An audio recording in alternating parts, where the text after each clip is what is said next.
gravar. Pronto, tá gravando. Então a gente tá fazendo uma revisãozinha aqui do que a gente viu semana passada, né? E hoje a gente vai começar da questão 930, tá? Dá pra ver aí? Dá pra ver? Repega aqui, ó. 930. Porque a gente... É só importante, né, gente? A gente lembrou que assim, como a gente está falando de penas e gozos terrenos, pena no sentido de que a gente vive consequências dos nossos próprios atos durante a encarnação, né? E a gente vive alegrias, vive satisfações dentro dessa felicidade relativa, né? Terrenos, dentro daquilo que a gente age melhor, né? Então é possível ter a felicidade no âmbito espiritual relativamente, alegrias aqui na Terra, relativa sim, se a gente se portar melhor, né? Então a gente está vendo, por exemplo, ele no capítulo ele comenta a questão do necessário e do supérfluo de novo, que a gente falou, comenta sobre vocação, né? Sobre a infelicidade que às vezes a pessoa tem de fazer uma coisa que não é o que ela gosta, de que não é o que ela tem a vocação, mas a vida acabou ela acabou se deixando levar ou sendo levada a essa posição, tudo isso. E aí ele começa a chegar nos sofrimentos, nas penas terrenas, vamos falar assim, relacionados com a matéria, com a condição social, né? Com essa dificuldade das pessoas que não conseguem trabalhar, às vezes, né? E aí ele vai chegar, ele fala na questão 929 que ninguém, que todo mundo, se não houvesse essa ideia de que uma certa atividade não é digna, não é importante, que se não houvesse esse preconceito social nosso, essas ideias da sociedade, muita gente que não tivesse orgulho de se rebaixar, entre aspas, e fazer uma coisa dessa, poderia ter uma vida melhor do que tem, se não houvesse esse tipo de ideia. E aí ele vai emendar na 930, tá? Então eu vou pedir para alguém ler aí pra gente. A Beth tá com cara de quem quer ler.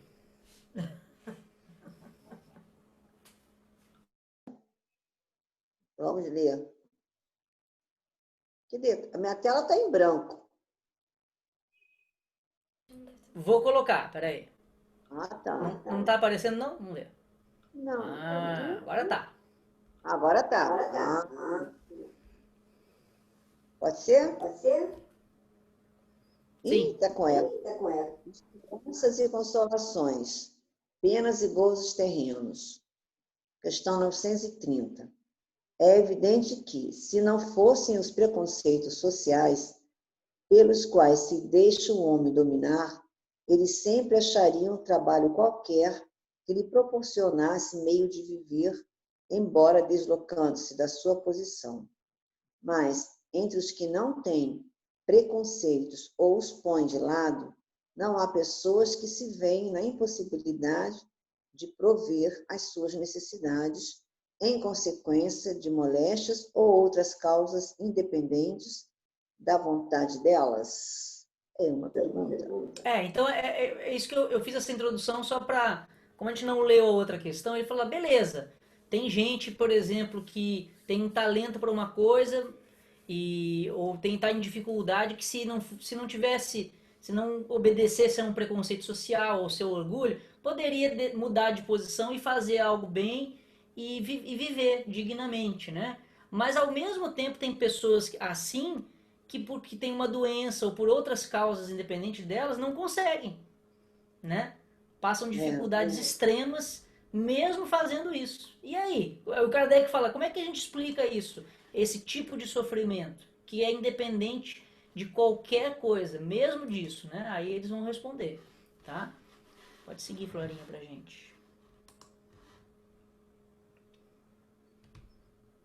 Continuo? Sim. Numa sociedade organizada, segundo a lei do Cristo, ninguém deve morrer de fome. Com uma organização social criteriosa e previdente, ao homem só por culpa sua pode faltar o necessário. Porém, suas próprias faltas são frequentemente resultados do meio onde se acha colocado. Quando praticar a lei de Deus, terá uma ordem social fundada na justiça e na solidariedade, e ele próprio também será melhor. Exatamente. É o que a gente estudou lá na lei de justiça, amor e caridade também, né? Se não me engano, foi nessa. Que é o seguinte, quando fala das leis, né? Que o básico numa sociedade em que há desigualdade é que o mais forte sempre apoia o mais fraco. Quem está melhor tem a obrigação, tem o dever, né? De dar melhores condições para aquele que passa dificuldade. Só que, por isso que ele responde, os espíritos são categóricos. Ó, numa sociedade organizada segundo a lei de Jesus, ninguém morre de fome. Nem, independente de. Nem se sofre preconceito social, nem se teve uma doença e não pode trabalhar por isso, ou se sofreu um mal que alguém causou para ele. Né? Tipo, isso não entra na discussão numa sociedade assim, que não é a nossa. Então, assim, nesse ponto, por que ele está falando isso? Porque é natural que essas questões fazem a gente pensar. A gente lê elas e vai para a rua e vê as pessoas com fome. Né? Por um lado a gente fica, nossa, como a gente ainda não faz as coisas, não, né?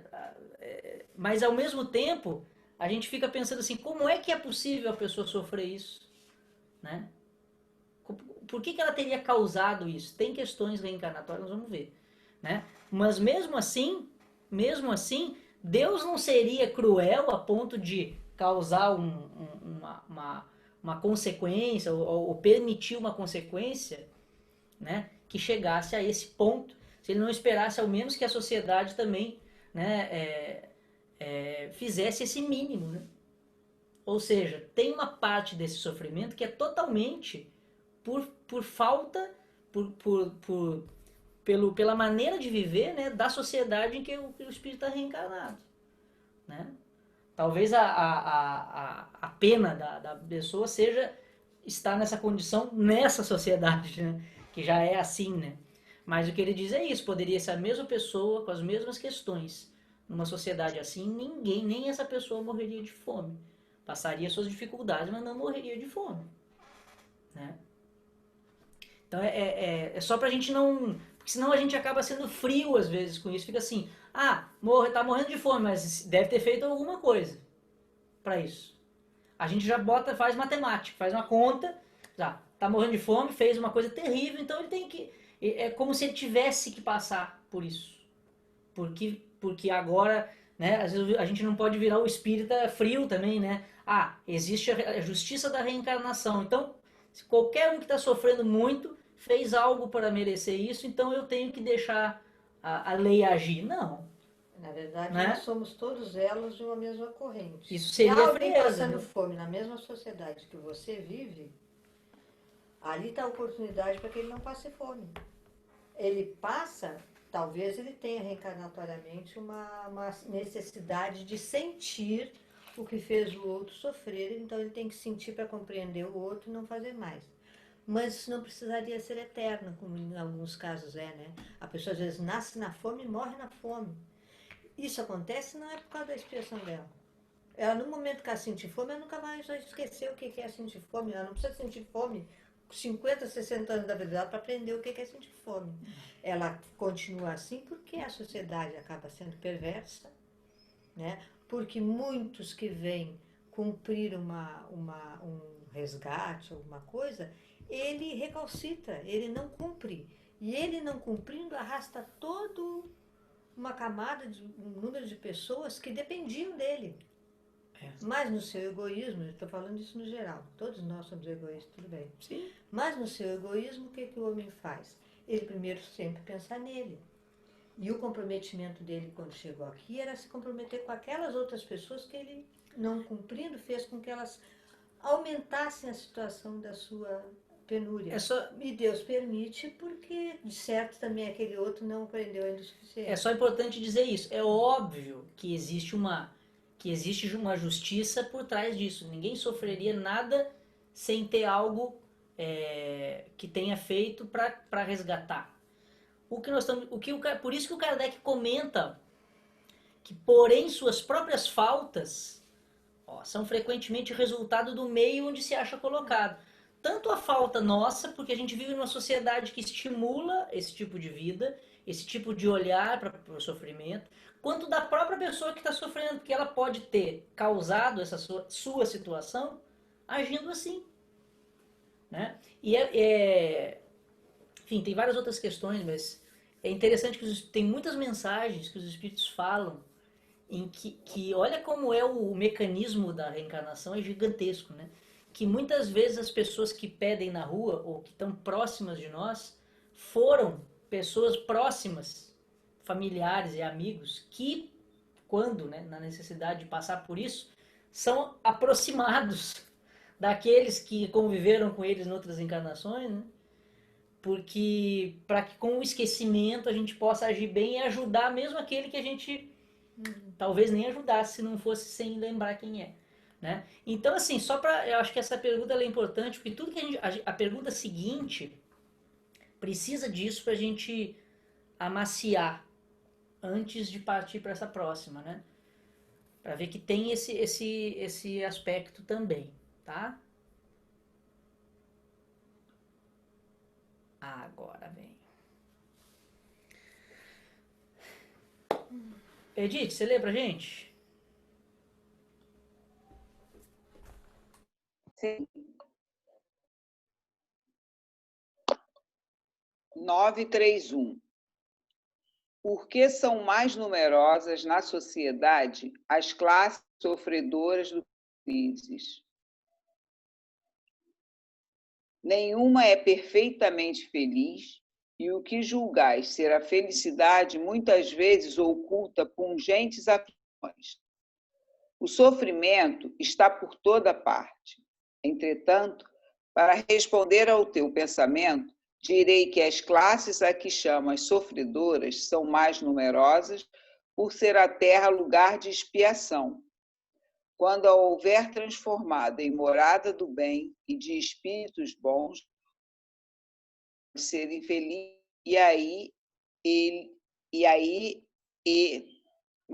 infeliz aí, e ela lhe será o paraíso terrestre. Ser infeliz e ela lhe será o paraíso terrestre. Desculpa, foi falha do copista aqui. Ela tá certíssima. Tá. Deixará de ser infeliz e ela será o paraíso terrestre. Ok. Isso aí. Assim, é legal, né, que os espíritos, eles ponderam esse conceito que o Kardec usou para perguntar, né? Tipo assim, primeiro eles pegam e falam assim, essa noção nossa de quem são os felizes, né? Ela tem ela é mais ou menos, ela não é muito feliz, né? Essa maneira de falar, de nomear. Por isso ele já começa assim, nenhuma é perfeitamente feliz, como você está falando aí, né? Porque, o que se julga ser a felicidade muitas vezes oculta pungentes aflições, ou seja, a gente tem esse hábito, né, de falar, tem aqueles que sofrem e tem os que estão muito bem e estão felizes da vida. Esses felizes da vida passam muitas aflições que a gente nem sabe, né? São as aflições ocultas. Ocultas, exatamente. Infortúnios ocultos, é uma coisa. E aí a gente tem, hoje eu tava, por exemplo, na música, né, tem vários exemplos disso, né? Eu tava ouvindo muito a Maria Callas esses meses, e aí você vê a vida dela, né? Pô, a maior cantora do mundo, famosíssima de música clássica, né? E tinha uma vida muito triste, dificuldades assim do casamento, coisa que era meio escondido e ninguém sabia, né? Um pianista famosíssimo, um concertista super famoso também, antigo, Horowitz, que teve uma vida... Hoje eu fiquei lendo sobre ele e falei, gente, uma vida assim complicadíssima, difícil, que a gente não vê. A gente fica, nossa, que lindo, famoso, ganha dinheiro, sai na foto, né? Então, primeiro o Kardec faz essa ponderação. O sofrimento está por toda parte. Aí ele fala, beleza, agora que eu já falei isso, agora, entretanto, para responder o teu pensamento, direi que as classes que chama sofredoras são mais numerosas porque a Terra é lugar de expiação. Por exemplo, o que é isso aqui? A gente mora no Rio de Janeiro, né, gente? Fácil. Porque que tem muita gente que mora na favela, que mora mal, que passa dificuldade, não tem saneamento básico, né? O primeiro pensamento, porque a política, isso, aquilo outro. O pensamento primeiro que vem na nossa mente é esse. Só que assim, falando de justiça divina, tem um porquê, tem alguma coisa para essas pessoas estarem nesse contexto e passarem por alguma dificuldade material, mesmo que ela seja agravada pelo mau uso do homem do poder, mas existe algo na justiça que levou ela para aquela situação. Porque a gente fala assim com distanciamento, mas pode ter sido um de nós, não sei, na outra encarnação que agora não está. E aquele que está lá hoje pode ter feito parte de outro ambiente. Mas por que tem isso? É o que o Kardec está perguntando. Ó, por que tem tanta gente que sofre mais? Né? Tem mais gente passando dificuldade do que esses felizes aqui. Né? Aí ele fala que é um lugar de expiação. Ou seja, expiação não só acho que no ponto daquela experiência de mais dura, né? Da pessoa que vem como que obrigatoriamente viver aquela reparação de um mal. Mas expiação porque mesmo as provas são para a gente se ajeitar de males que a gente cometeu. Né? A Terra é um lugar assim. E se a gente for perceber esses vencedores temporários, né, que a gente vê, nossa, é rico, viaja para não sei o que, viaja para aquilo, quando ele tem uma queda nesse meio, né, nessa vida, ele tem períodos de queda que são muito maiores que o infeliz está acostumado com a infelicidade. Eu sempre digo, né? Tudo que chegar de melhor para ele é ganho, né? Agora, quem sobe muito alto, a queda é terrível. Né? A gente vê até pelos exemplos que tem tido aí, o cara sobe. Quando ele cai, ele se arrebenta. Ele se arrebenta financeiramente, moralmente, né? Socialmente.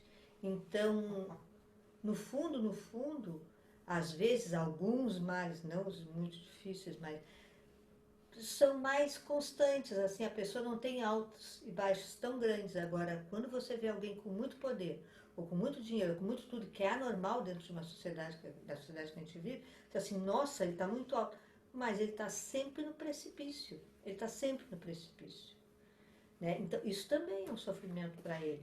Para a nossa visão não é, mas para ele é, porque ele não dorme bem, ele não acorda bem, não fisicamente, mas com as escolhas que ele fez. Né? Por isso que acho que é por isso que os espíritos fazem aquela introduçãozinha na resposta. Porque a gente lembra sempre do quê? Pessoas que têm uma condição material de muita dificuldade. Mas, às vezes, né? Vou falar com todo cuidado, mas assim, quantas pessoas que têm nessa condição que podem ter uma vida digna, moralmente eu tô falando, que mantém a sua dignidade, que se esforçam para ser pessoas dignas, né? Passam suas dores, seus sofrimentos, né? A gente olha para quem não está ali como se todo mundo fosse mais feliz mesmo. Mas às vezes esses sofrimentos que o outro trouxe, ele não vai vencer. Às vezes esse que tá, o que tem mais uma condição melhor, ele traz umas complicações que às vezes ele, né? A gente leu no outro dia uma questão que lembrava da bem-aventurança, né? Bem-aventurados os que choram, né? Os que sofrem, ó. Lembrai-vos dessas palavras de Jesus, bem-aventurados os que sofrem, porque serão consolados, que é pra gente mudar essa perspectiva, né? Ó, a questão 926, quando a gente falou sobre a questão de invejar o gozo dos que nos parecem os felizes do mundo, né? A gente falou disso. Então é a mesma coisa, né? É a mesma coisa. Ó, quando a houver transformado em morada do bem e de bons espíritos, o homem deixará de ser infeliz. E ela será para ele o paraíso terrestre. Né? Então, Então, assim, essa coisa da justiça é muito delicada, né? Por mais que tenha, a gente fica sempre jogando isso, por mais que a gente tenha colaborado demais e colabore de alguma forma para manutenção dessas injustiças sociais, existe uma conta aí espiritual que nos atrai para as posições em que a gente está também, né? Então é só a gente ter, acho que, um olhar sobre o que é sofrimento mais sutil, porque às vezes no mesmo ambiente a gente tem essa tendência a falar da favela, porque é uma visão fácil, né, didática assim, né? Mas a gente pode pensar que no mesmo lugar, opa, alguém caiu. Alguém caiu. Edith. Edith caiu. Vamos esperar ela voltar. Mas vê no grupo. Vê no grupo aí pra gente. Ai. Mas enfim, só para fechar, como no mesmo ambiente, sofrimentos diversos podem ser sentidos, experiências diferentes, né? O sofrimento é uma coisa muito ampla e íntima também, tá? Vamos ver se a Edith vai voltar.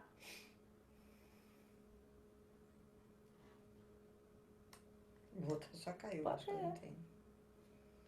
Aí vamos ver se ela volta. Beleza?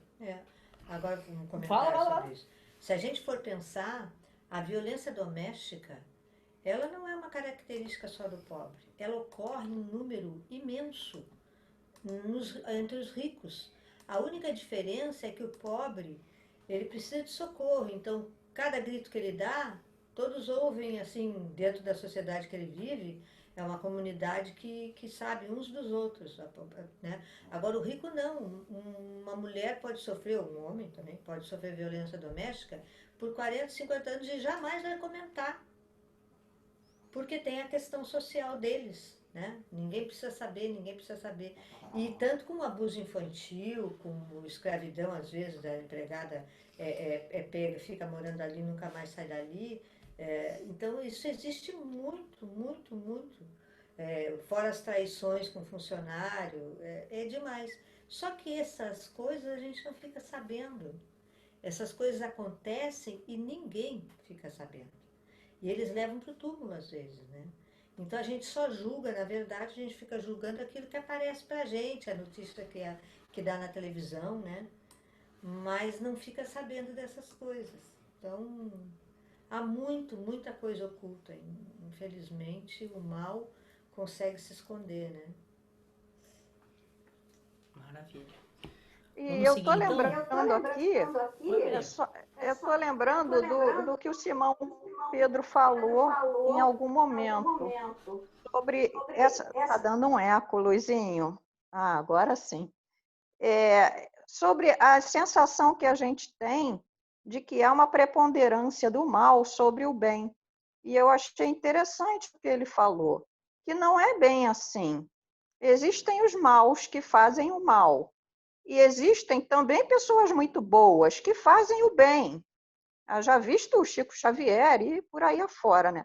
Mas também nesse meio tempo aí, no meio dessa escala, tem as pessoas que não fazem o mal diretamente, mas patrocinam o mal, influenciam outras pessoas a fazerem o mal.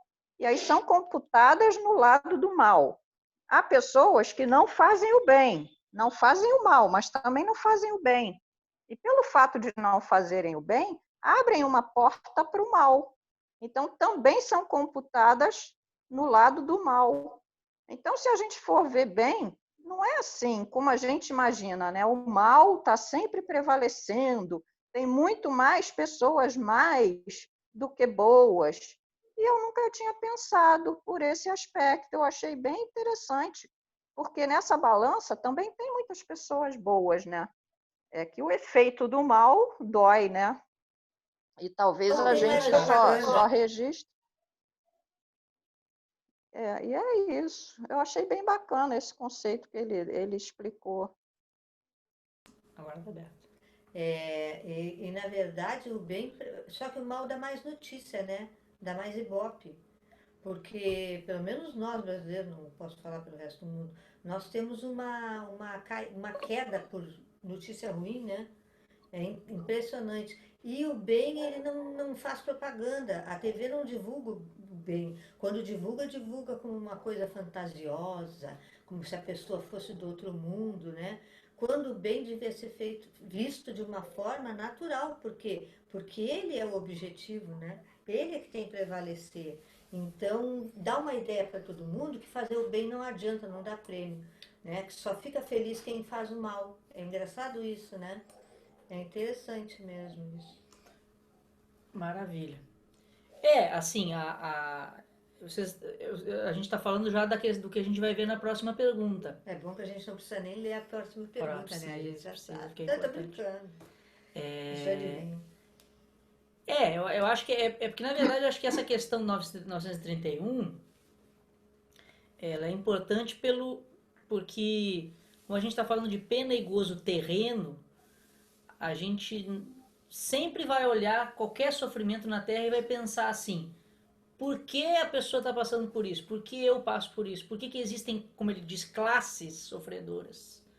O Kardec pergunta assim: classes sofredoras, grupos de pessoas que têm sofrimentos em comum, né? Ao lado de outras que não têm esses mesmos, né? Então, isso aí relacionado com o que foi gerado por elas mesmas, vamos dizer assim, né? Agora, a questão 932, aí é bem nessa hora que o Simão fala isso, né? Pergunta super clássicos do Livro dos Espíritos. Vou pedir acho que a Graça não leu, né? Pra Graça ler pra gente.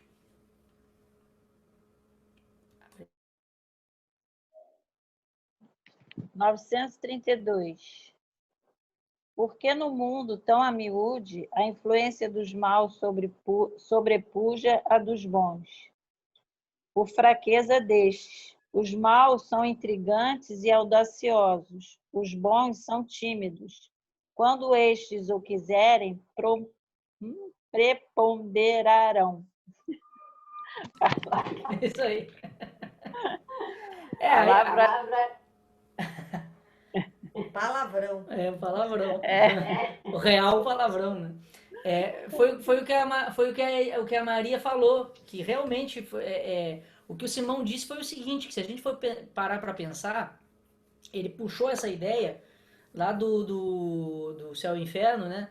Quando no Código Penal da Vida Futura, é um item que tem lá, o Kardec escreve que assim como a gente, ao desencarnar, sofre por cada traço de imperfeição nossa, a gente também tem o gozo, a felicidade, né, a alegria de cada perfeição, né? Mas, ao mesmo tempo, ele diz o seguinte, que a gente tem que olhar para aquele aspecto de que cada oportunidade de fazer o bem, de fazer algo bom que a gente teve e não fez, também é considerado como mal. Então, nesse sentido, o que ele fala? Que num planeta como o nosso, você não necessariamente você tem assim, a gente sabe que prepondera o mal aqui, né? Se faz, se pensa, se age mais mal do que bem nesse tipo de planeta que a gente está por enquanto. Mas que na maior parte dos casos, esse mal é muito mais o mal daquele que não faz o bem.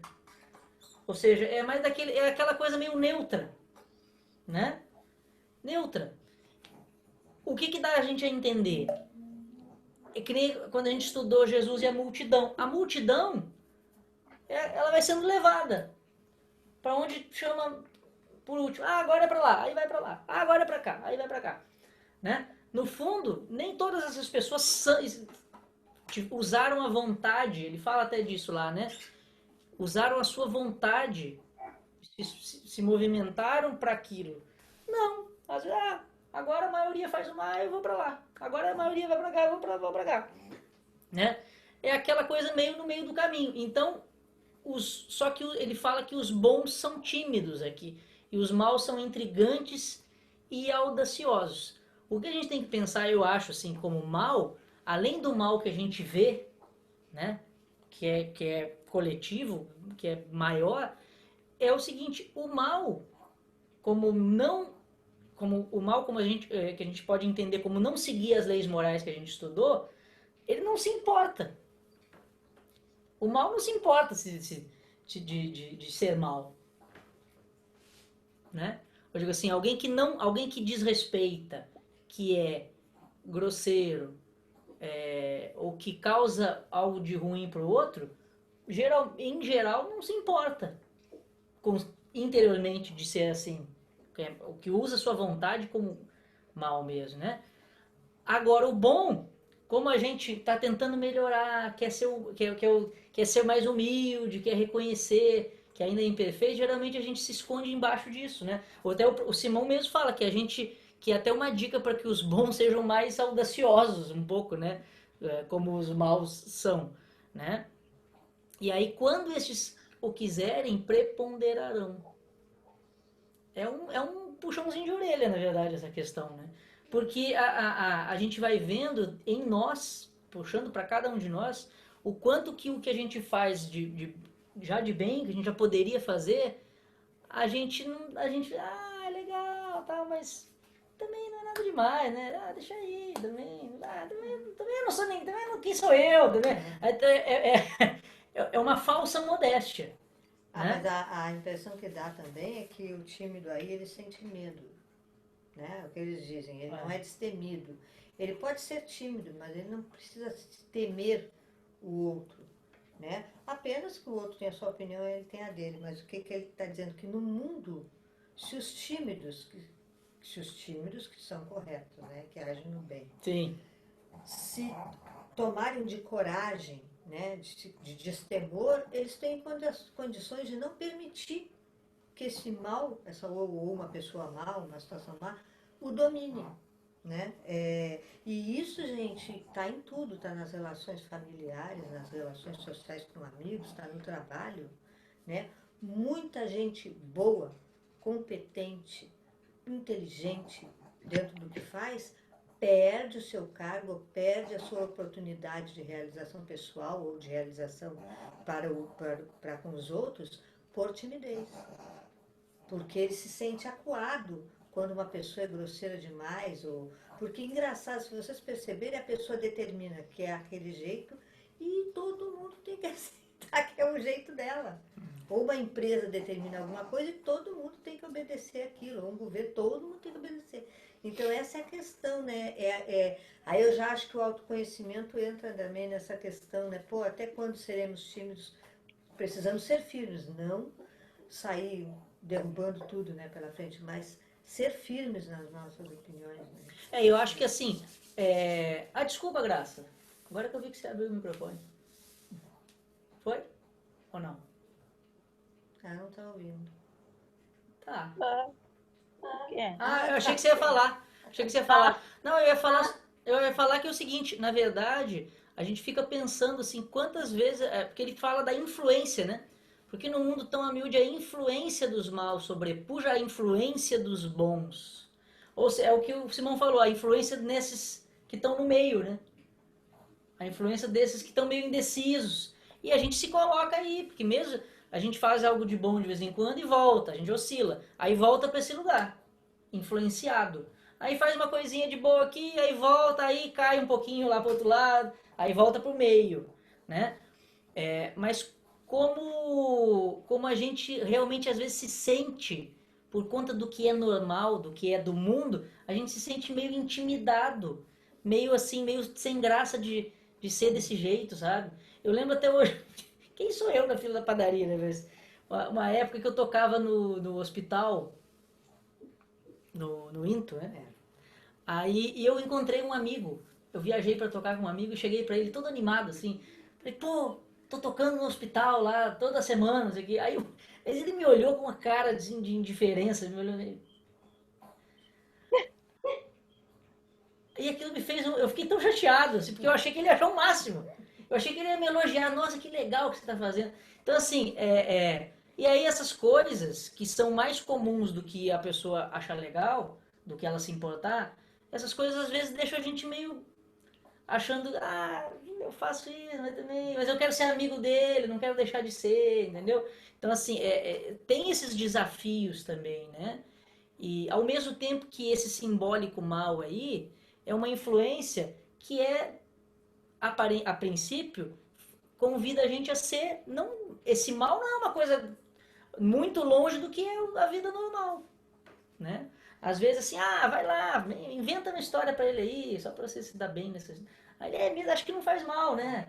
Então a influência assim do dia a dia também nesse mal, né? Quando alguém chega e fala pra gente assim, não faz isso não precisa você fazer.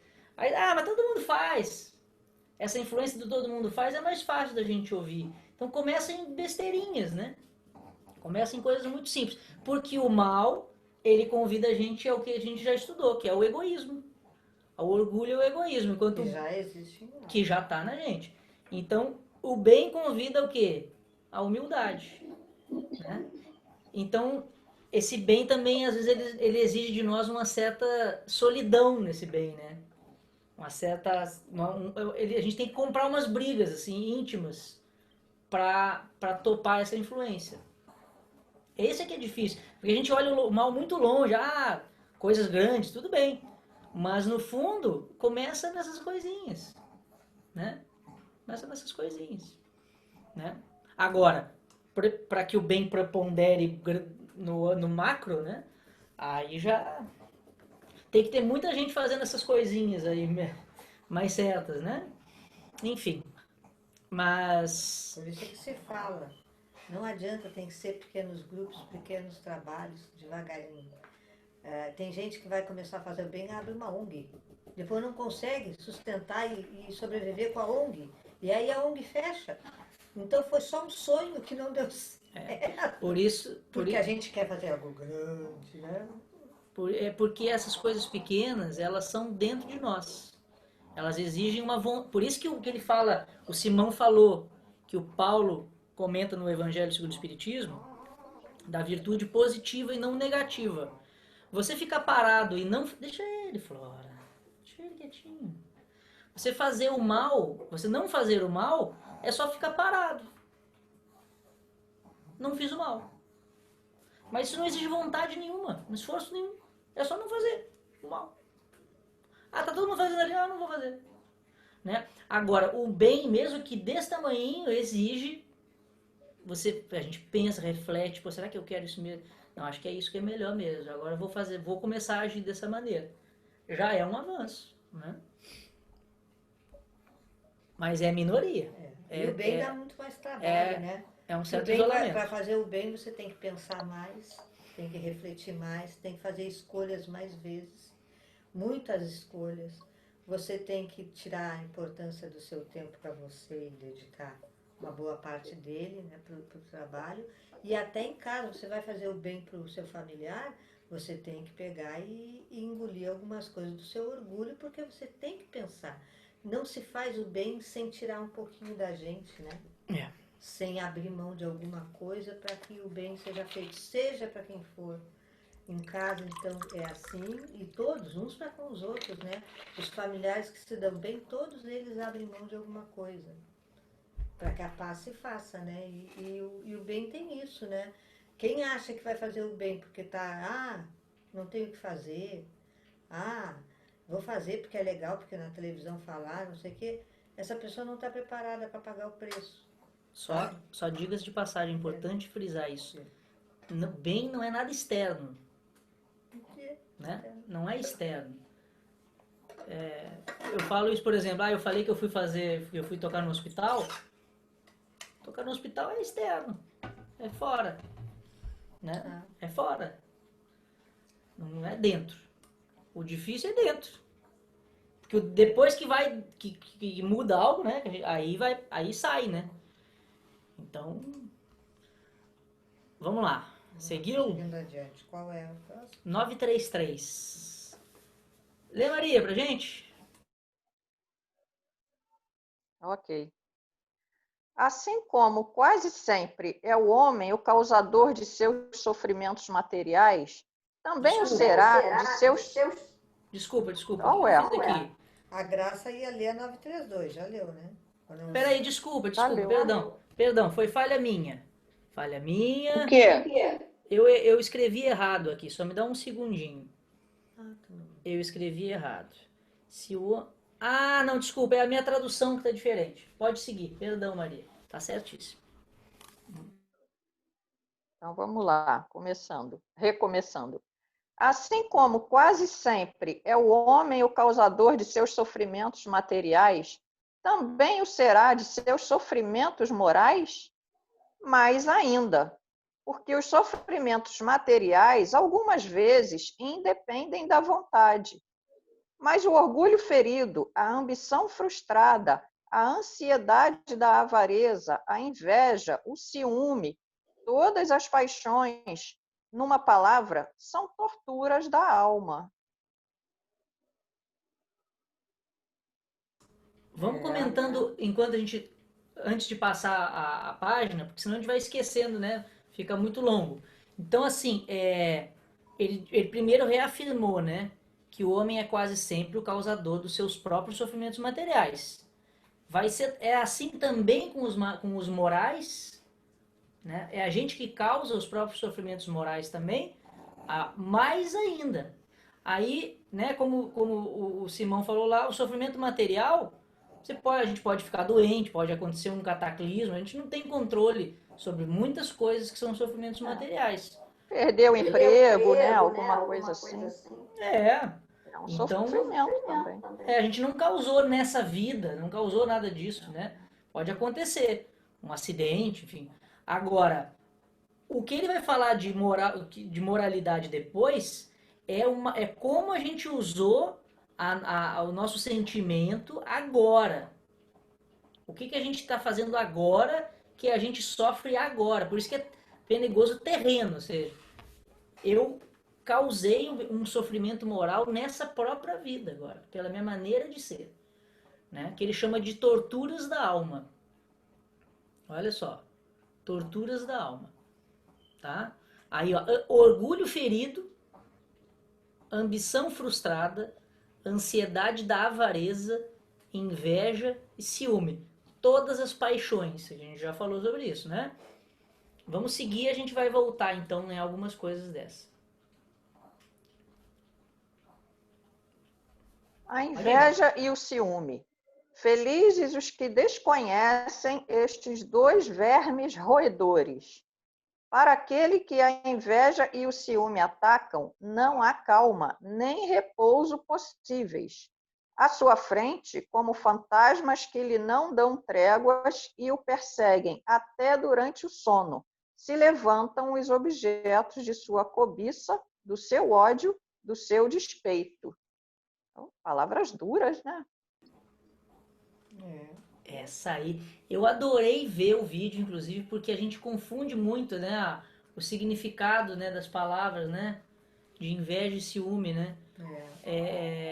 Porque lá a gente até, qual é a questão que a gente já falou até, né? A gente já comentou sobre isso. Não, a gente falou, por exemplo, na 926 da inveja que a gente tem, ó, dos gozos dos que nos parecem os felizes do mundo.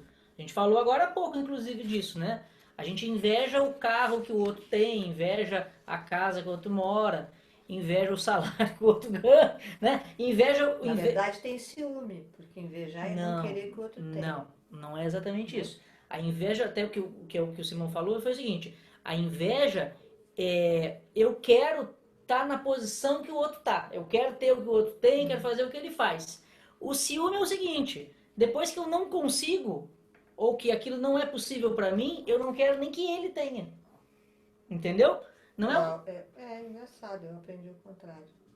Porque a inveja, o ciúme é um sentimento mais simples.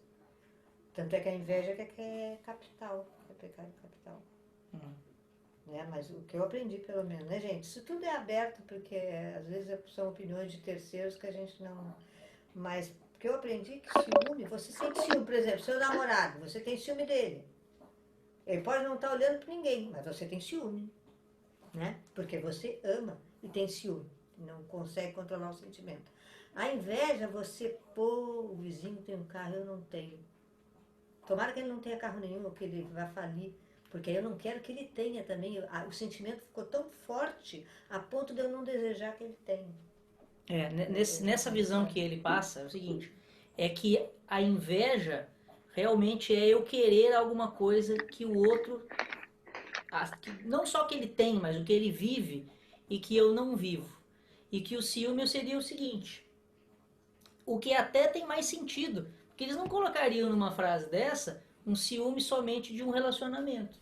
Não, Né? não, isso foi um exemplo, um doce, tá? Sim. Então o que ele define o ciúme como? O ciúme é quando você, por exemplo, isso é interessante, por exemplo, eu posso passar a minha vida inteira tendo inveja do cara que tem uma Ferrari, né? Ou do cara que toca melhor do que eu, por exemplo. Pô, eu quero tocar que nem ele, eu não consigo, porque eu não tenho talento para isso, ou porque eu não tenho condições de estudar para isso. O ciúme, nessa definição, é o quê? Quando eu passo a não querer que ele também faça isso. Né? Quando eu já começo a não querer que a pessoa que tem isso que eu não posso ter, tenha. Só puxei a diferença para ver. Né? Mas só lembrando, é óbvio que essas questões, eu lembro sempre de uma, da Eliana, que era lá do Tarefeiros do Bem, né? A Eliana falava muito disso, ela falava assim, a gente tem que, é importante a gente começar a dar nomes para os sentimentos que a gente tem, né? E é interessante, porque quando eu vi essa definição, eu fiquei pensando muito nisso. Às vezes a gente pensa que está só invejando. Eu queria ter tanto aquilo ali que o fulano tem, eu fazer aquilo ali, fazer a mesma viagem que ele faz, né? Ter as mesmas experiências que ele. Só que aí chega um momento que a gente se pega, pelo menos eu, que a gente se pega com um sentimento já meio mordido com a pessoa, assim, sabe? Ou de novo fulano tá fazendo isso.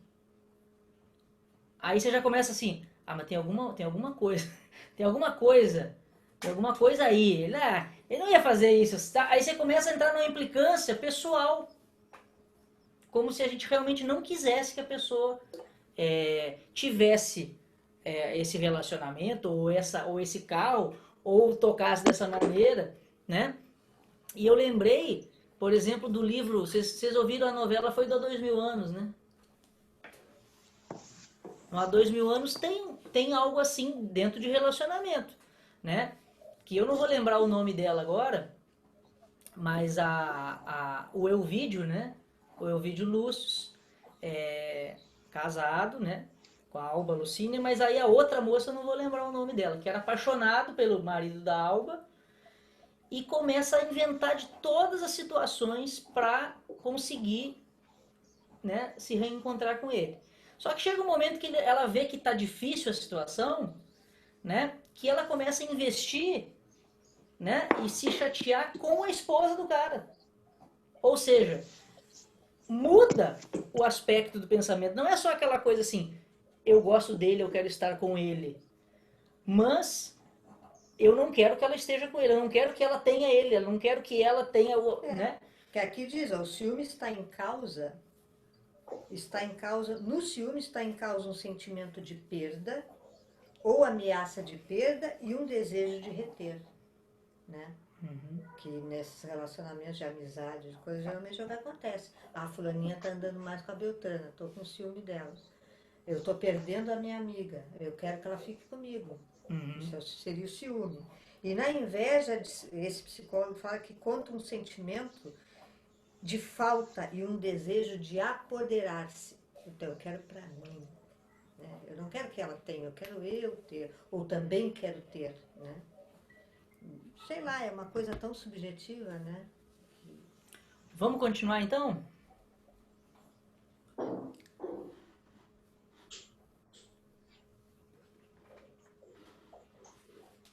Continuo ou vai outra pessoa? Pode continuar. Ah, tá. O invejoso e o ciumento vivem ardendo em contínua febre. Será essa uma situação desejável e não compreendeis que com as suas paixões o homem cria para si mesmo suplícios voluntários tornando-se-lhe a terra verdadeiro inferno? Olha. Comentário de... Isso, agora vai ter o comentário do Kardec.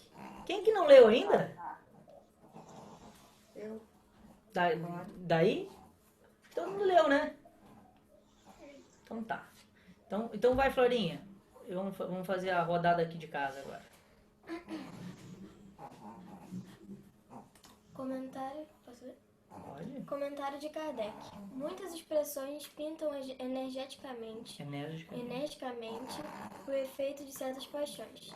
Disse: ímpar de orgulho, morrer de inveja, secar de ciúme ou de despeito, não comer nem beber de ciúmes, etc. Este quadro é sumamente real. Acontece até não ter o ciúme objeto determinado. Isso aí vai bem ao encontro do que ele falou, né? De o ciúme nem ter um objeto determinado. Ou seja, o ciúme começa a fazer parte da atitude da pessoa, né? Ou seja, eu fico insatisfeito com qualquer coisa que não seja possível para mim, né? Eu invejo tanto as coisas dos outros, as possibilidades dos outros, né? Tudo que está à minha volta que não está dentro do que eu posso, do que eu tenho, do que eu preciso, vamos supor, né? Que tudo isso pode me gerar tanto inveja de querer essas coisas, como de me incomodar a ponto de não querer que o outro tenha. É nesse sentido que encaixa, né? Acontece até não ter o ciúme objeto determinado, né? Aí continua. Vai lá, Florinha. Há pessoas ciumentas por natureza de tudo que se eleva, de tudo que sai da craveira vulgar, embora nenhum interesse direto tenham, mas unicamente porque não podem conseguir outro tanto. Ofusca-as tudo o que lhes parece estar em cima do horizonte e, se constituíssem maioria na sociedade, trabalhariam para reduzir tudo ao nível em que se acham. É o ciúme aliado à mediocridade. É muito triste isso, né? Realmente é uma situação muito triste. E porque parece ser uma atitude constante, né? Primeiro, acho que uma atitude dessa é da pessoa que não... É interessante ele falar que ofusca tudo o que lhes parece estar acima do horizonte, né? Então, tudo que passa do meu limite, eu não aceito. Então, é meio que um estacionamento de quem não quer crescer, não quer aprender, né? Quando a gente faz isso, a gente se coloca parado, né?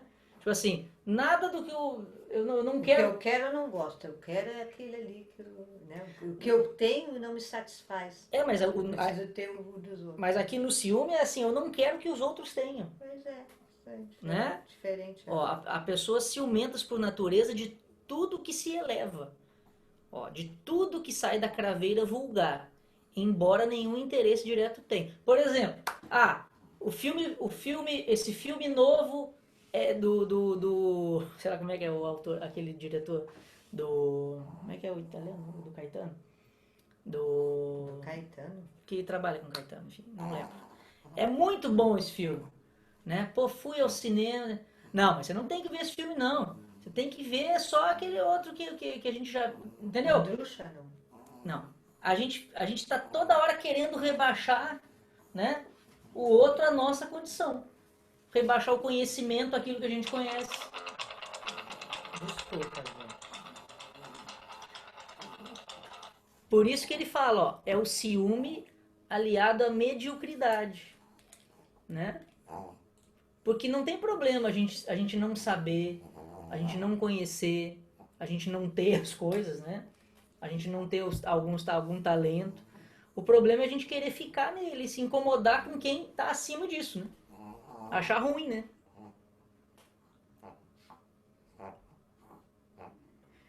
Vou continuar aqui, porque aí depois eu passo para a mãe na segunda parte. De ordinário, o homem só é infeliz pela importância que liga às coisas deste mundo. Fazem-lhe a infelicidade, a vaidade, a ambição e a cobiça desiludidas. Se ele colocar-se fora do círculo acanhado da vida material, se elevar seus pensamentos para o infinito, que é seu destino, mesquinhas e pueris lhe parecerão as vicissitudes da humanidade, como o são as tristezas da criança, que se aflige pela perda de um brinquedo, que resumia a sua felicidade suprema. Aquele que só vê felicidade na satisfação do orgulho e dos apetites grosseiros é infeliz, desde que não os pode satisfazer, ao passo que aquele que nada pede ao supérfluo é feliz, com os que os outros consideram calamidades. Muito bom, muito bom. Então, voltando à pergunta, né? Porque é longa a resposta e comentário, né? Ó, a pergunta foi: se o homem é o artífice de seus sofrimentos morais, né? Então, inveja e ciúme, que foi o que ele trabalhou mais. Por mais que a gente tenha imperfeição, por mais que a gente tenha 1000 defeitos, né? A gente sofre moralmente. Ele colocou paixões aqui que são desequilíbrios do nosso sentimento, né? É o desequilíbrio do que eu preciso. Quando eu quero o que eu não preciso, eu passo a ter uma relação desgastante com o outro, negativa com o outro, por causa desse meu desequilíbrio do que é necessário, né? Ele fala também do orgulho ferido, e o orgulho ferido tem a ver com isso, né? Com a questão do ciúme. Por exemplo, eu quero ter aquela coisa, mas eu percebo que eu não dou conta. Aí eu não dou conta e começo a falar mal do cara que tem. Porque o meu orgulho ficou ferido, né? Eu percebi que eu não sou aquilo que eu imaginava que eu era nesse ponto. E não tem problema, né? Mas a gente não quer que o outro seja também. Porque eu não sou, né? O que mais que ele fala aqui, ó? É tanta coisa que eu até perco às vezes aqui. Tá aqui, ó. O orgulho ferido, a ambição frustrada, né? A ansiedade da avareza, a inveja, o ciúme, enfim, todas as paixões, né? Ok? Podemos seguir? Ficou na 934, né?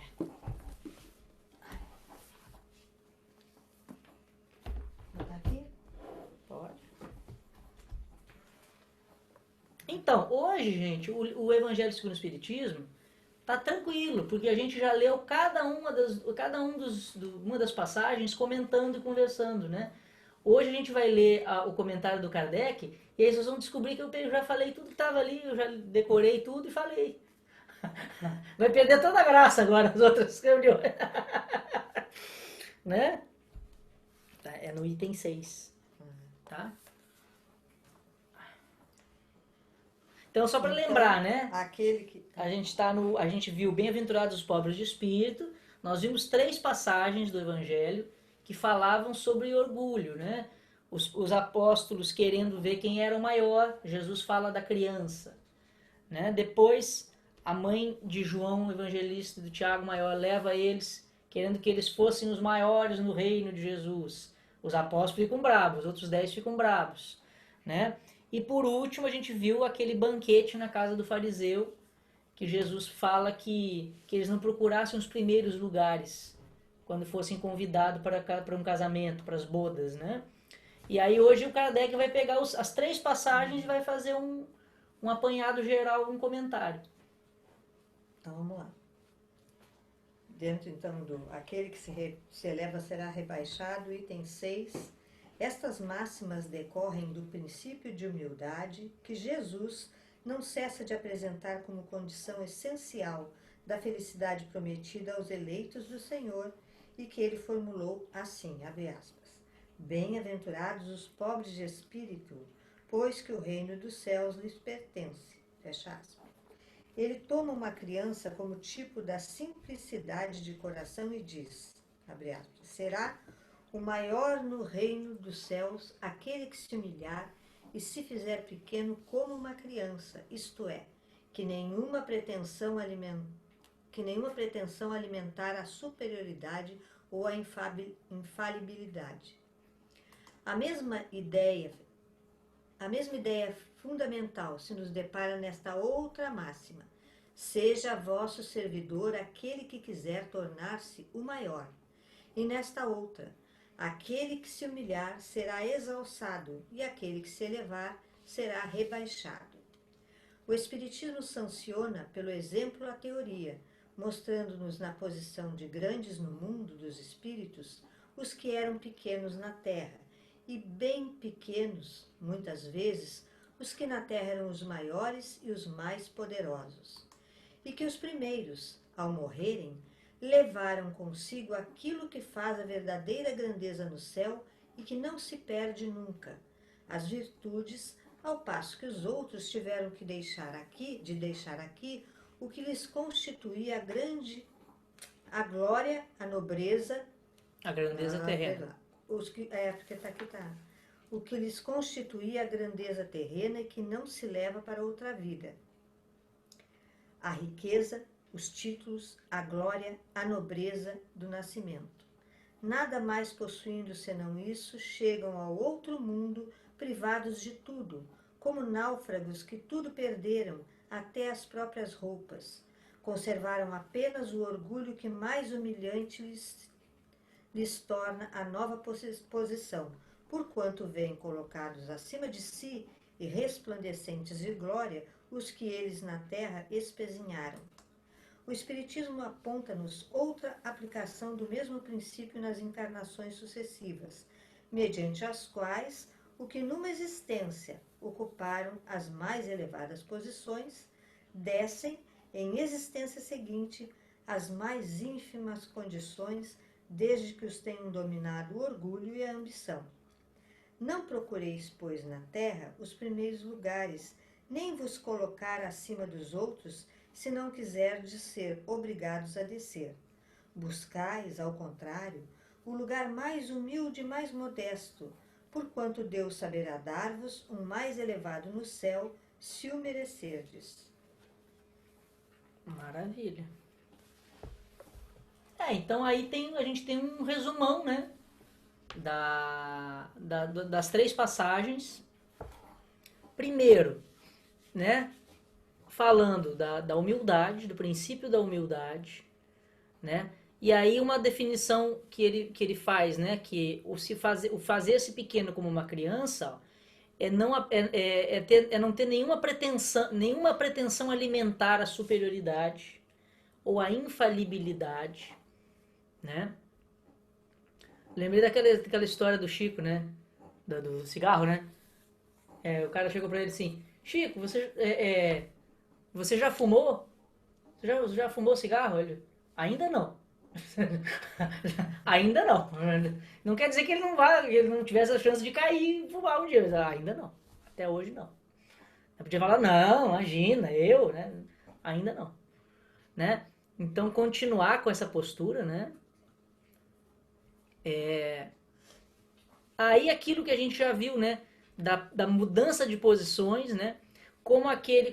De uma encarnação para outra, a gente vai flutuando, vai migrando de uma posição mais elevada socialmente ou materialmente para outra de mais dificuldade na Terra, né? Aí a gente tem diversos exemplos, como por exemplo, na própria época da escravidão, né? Quantos senhores de escravos renasceram entre os escravos, né? Para vivenciar aquilo que eles criaram para outros seres, né? Várias posições de poder, de muita riqueza, né? A gente já viu aquela mensagem da rainha da França, que chegou no plano espiritual e aqueles menores servos dela estavam muito melhor do que ela, né? Muito mais iluminados, né? Que nem o do manto nupcial, lembra? Como que ele era meu servo na terra, agora vai ter o manto e eu não? Né? A casa espírita que eu frequentava em Porto Alegre, aqui não, Ao Ceará não vejo isso, mas lá a diretoria, de 2 em 2 anos, ela mudava completamente. Não tinha reeleição, só se não tivesse candidato. O que faziam de comum acordo? Eles trocavam todos os cargos. Aqueles que eram da diretoria anterior seguiam suas funções normais, de médiuns, coordenadores de grupo de mediúnico, mas já não estavam naquela diretoria. Aqueles 2 anos seriam exercidos por outras pessoas que eram amigos, colegas de trabalho, e dali a 2 anos vinha outro grupo, para que não existisse o continuismo, porque o continuismo ele vicia. As pessoas se viciam no poder, seja do que for, até de uma casa espírita, né? E aí cria aquela situação, eu sou o presidente, você não é, né? Mexeria muito com orgulho se os espíritas continuassem a ficar exercendo situações de poder, que querendo ou não é um poder sobre todos, o orgulho se exacerbaria. E ele se perderia naquilo ali, porque realmente é anestesiante, né? Esses vícios. Então eu achava muito bacana isso, de 2 em 2 anos, trocava todo mundo, não ficava ninguém. Isso é bem bacana, né? Aqui eu não vejo isso, mas seria o ideal. Eu acho que o principal aqui, né, de tudo isso que a gente viu, é que é o que está nessa parte aqui, né? Que é o retorno do espírito pro plano espiritual, né? Quando ele fala que, cadê? É que os primeiros ao morrerem levaram consigo aquilo que faz a verdadeira grandeza no céu, né? As virtudes. Os outros tiveram que deixar aqui o que lhes constituía a grandeza e que não se leva para outra vida, né? A riqueza, os títulos, a glória, a nobreza de nascimento, nada mais possuindo senão isso, né? Chegam ao outro mundo privados de tudo, como náufragos que tudo perderam, até as próprias roupas. E é por isso que a gente vai estudar no nosso lar, mas fala bastante num dos capítulos sobre a preparação da ideia religiosa, das ideias religiosas, da importância que isso tem no homem, não no sentido institucional, mas de como faz diferença para o espírito que chega no plano espiritual, a maneira de como é a consciência dele ao chegar, quando ele desenvolve isso. E parece que não tem nada a ver com essa história. Parece, porque a gente imagina o que é. A gente imagina que ideias religiosas, que uma formação religiosa seja cumprir tarefas, rituais, normas, coisas já pré-determinadas, né? Mas a ideia religiosa, a formação religiosa em si mesma, tem a ver com isso, né? Ou seja, a gente ligar-se a Deus é ligar-se à justiça divina, né? E o que está falando aqui é da nossa bolsinha, da nossa mochila, que a gente está guardando as coisas para levar para o mundo espiritual, né? Aí vai chegar lá, juntou a riqueza, eu sou PhD e não sei o que, com formação em Oxford, não sei aonde, eu nem sei o nome dessa faculdade, né? Na melhor faculdade do mundo, né? Filho do rei da escola, não sei da onde, beleza? Vai nada, vai botar na mochila e vai chegar com a mochila vazia, né? Então o André Luiz chega, por mais que não seja comparável assim, mas ele passa muito por isso, né? Então, por mais que a gente ache que não está guardando isso para levar, o quanto a gente valoriza essas coisas é o ato de botar na mochila.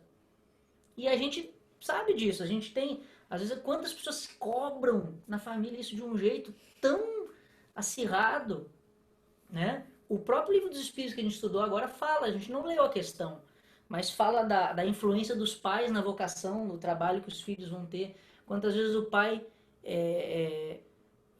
de certa maneira, violenta a vontade do filho, né? Para impor que ele seja médico, que ele seja arquiteto, seja isso, seja aquilo, porque tem um status, né? Não que não seja bom, né, gente? Óbvio que é ótimo isso, mas eu digo assim, a importância disso na vida da pessoa ganha uma dimensão tão grande que é o que ela vai levar depois. Eu fui isso, ó, meu filho foi aquilo. Eu tive tantos, eu deixei uma herança, né? Tem muitas mensagens, tem o livro do Humberto de Campos que eu estou lendo, que tem uma mensagem que é assim, o espírito chega e fala assim, não, mas eu deixei minha família muito bem, deixei uma herança ótima, eu deixei tudo organizado, não tiveram que gastar nem pro meu enterro, né? Eu fiz tudo certinho. E foi com a mochila vazia, né? Então, isso de não se elevar, no sentido do mundo, é isso também, né? Não ser, porque é bom falar isso, porque senão fica parecendo sempre uma questão somente social. Ah, não pode, não é bom ter as coisas, não é bom, não é isso. É o valor que a gente dá.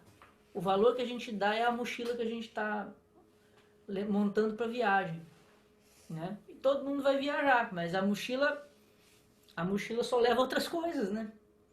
Só leva outras coisas. Então, eu acho que a humildade, por isso que a questão da humildade, ela é difícil, porque no fundo a gente vai passar, se a gente conseguir, né, passar uma vida juntando na mochila essas coisas que precisa para levar, exige uma humildade grande, porque, como a gente viu, não é a mochila vendida aqui, né? A mochila que vende aqui é a que leva as outras coisas, né?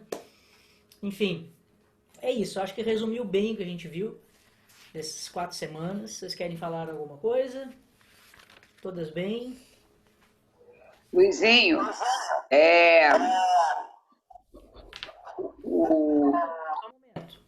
a gente até acho que falou, não sei se foi no outro estudo, sobre o irmão Jacó, que isso me impressionou, né? Eu estou lendo esse livro e ele foi presidente da FEB, né? Durante anos. Ele fez um trabalho e, no entanto, não teve aquela passagem de anjinhos esperando por ele, não, né? Exatamente, exatamente. Não, o problema disso é porque eu acho que o legal de ter falado isso é porque a gente fica achando assim, voltei, a gente fica achando que isso que a gente falou aqui é uma coisa que não vai atingir a pessoa que já tem uma noção disso, que já trabalha. A gente vai vendo como é difícil. Isso aqui é o bonito, né? Ele foi vice-presidente da FEB. E esse homem foi importantíssimo para a cultura do Brasil, né? Ele morava, inclusive, quem tiver curiosidade, ele morava aqui na Marquês de Abrantes, aquela casa ali do Sesc que tem ali. Não sei se vocês sabem qual é. Um casarão antigo, branco, lindo, que tem ali. Era a casa dele, do Frederico Figner, né, que é o nome do irmão Jacó. E para ver como isso não é o principal, né? Não é o fora, é a questão do fora que a gente falou. Ele fez muito fora, para fora, né? Ele não se cuidou internamente. Essa foi a questão. Né? Ele não fez a reforma da maneira íntima, da maneira que ele poderia ter feito. Foi dada a oportunidade para ele, né? No fundo, essas atitudes que a gente vê às vezes de alguns maiorais dentro do espiritismo, acaba se deixando dominar pelo orgulho. O elogio o contamina. Ele quer receber elogios o tempo inteiro. Então ele começa a criar um compromisso com a sociedade espírita e não com ele primeiro de fazer a reforma íntima para colocar essa mudança interna para fora quando lida com os outros. O que ele fez? Isso a gente vive, até hoje tem isso. Aquela exposição, né? Eu preciso fazer isso, eu preciso apertar isso. Para aquela admiração que sentem ele receber aqueles elogios tanto, vão minando a vontade da pessoa de se modificar, né? Das suas intenções serem reais dentro do que é o Evangelho de Jesus. Porque essa é a questão. Você, para fazer a reforma íntima, as suas intenções, aquilo que você deseja, tem que ser de acordo com o Evangelho de Jesus, realmente. E não só o outro achar que você pensa assim. Não adianta ele achar. Porque Deus não vê isso. Ele vê o que você acha. Eu acho que tem um aspecto bonito que é o seguinte. Ao mesmo tempo a gente vê que a gente que é cheio de imperfeição pode trabalhar, né? Porque ele tinha os defeitos dele e teve uma função na época, né? Era muito diferente também a época, né, do movimento espírita, mas tinham espíritas incríveis na época dele, né? Atuando. Agora, eu acho que é isso. Eu acho que o jeito que eu vejo a história do irmão Jacó é que nem a gente falou do dentro. Por exemplo, eu quero estudar uma coisa, que nem a gente falou aquele dia sobre estudar, né? Às vezes a gente ouve, eu lembro disso, eu ouvi milhões de palestras. E aí eu ficava, eu sei essas coisas. Depois que eu li, eu vi que eu não sabia. Por quê? Mesmo que eu tenha lido 1% do que eu ouvi das palestras, o que eu li, eu entendi de outra maneira. O fazer para fora, às vezes a quantidade é que nem ouvir as palestras. Hoje todo dia eu alimento milhões de pessoas. Vou lá, eu posso fazer isso maquinalmente. Maquinalmente, né? Faço muito, faz 1000 palestras, 1000 estudos, mas da onde que veio? Às vezes não construiu dentro, né? Então, o livro tem uma mini biografia dele que fala, acho que até não lembro se é no prefácio, que ele era um homem muito assim, muito prático, que às vezes ele tinha um tratamento até meio ríspido, as pessoas falavam muito, ele queria resolver, tem que resolver, resolveu, vai pro próximo, próxima coisa, vai, horário, Então, isso tranquiliza a gente que não é fazer muito, né? Isso é que é interessante, não é? Os espíritos não querem que a gente seja um missionário, faça 1000 coisas. É como a gente faz cada coisa, né? Isso é que é interessante. Então, mas é bonito, é uma aula, né? Eu acho muito legal também. A gente vê que é bem mais difícil do que a gente imagina. A coisa é complicada. É complicado. Mas na simplicidade a gente vai já estamos melhor, graças a Deus. Né? Gente, então só para fechar, hoje eu tô falando pra caramba, né? Lembrem de sugestões pro nosso estudo de Natal, tá? O nosso lar a gente vai pedir para vocês também, quando a gente fizer a leitura dos capítulos, que se vocês toparem, cada semana uma de vocês faça um mini resuminho assim no início dos estudos sobre o capítulo, uma por semana, assim, né? Então, pra gente participar mais, enfim, vamos dando ideia aí, tá? Acho que vai ser legal. Tá bom?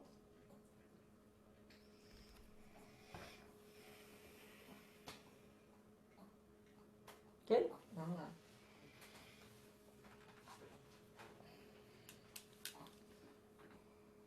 Te agradecemos, Senhor, pelo estudo de hoje, pelas reflexões que fazemos ao lermos o Evangelho segundo o Espiritismo e o Livro dos Espíritos.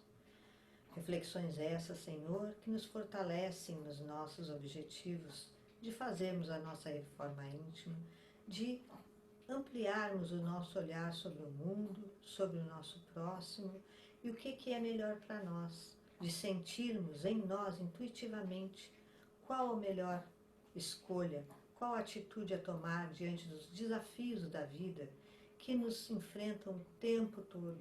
A todo momento nós temos de fazer escolhas, nós temos de refletir, repensar as atitudes que tomamos, o porquê fazemos, o que esperamos do resultado, enfim. A nossa vida verdadeira se move em torno das nossas intenções e das nossas escolhas. Por isso, Senhor, que Tu possas sempre nos fortalecer através do Evangelho de Jesus, para que nós, Senhor, possamos, em quaisquer atitude que tomarmos, ser representantes do Teu Evangelho e cumpridores das Tuas leis. Que tenhamos uma semana de tarefas cumpridas, abençoadas sempre pela companhia dos nossos Espíritos guias e possamos, Senhor, continuar trabalhando, continuar visando as nossas mudanças às vezes que a princípio não são agradáveis, mas que sabemos sempre são muito importantes na nossa vida quando fazemos as escolhas certas. Que a Tua paz, a Tua luz esteja sempre nos envolvendo e que cada um com os quais mantivermos contatos se sintam em nós, Senhor, a Tua presença, através das nossas palavras, do nosso olhar carinhoso, do nosso olhar compreensivo, que possamos hoje mais do que nunca, diante dessas transformações que a Terra atravessa, mudarmos as nossas atitudes e sermos cada dia mais fraternos, compreendendo que é no próximo que nós experienciamos e que fazemos as grandes mudanças que são tão importantes para todos nós. Obrigada, Pai. Que a Tua paz esteja conosco hoje e sempre, e que assim seja.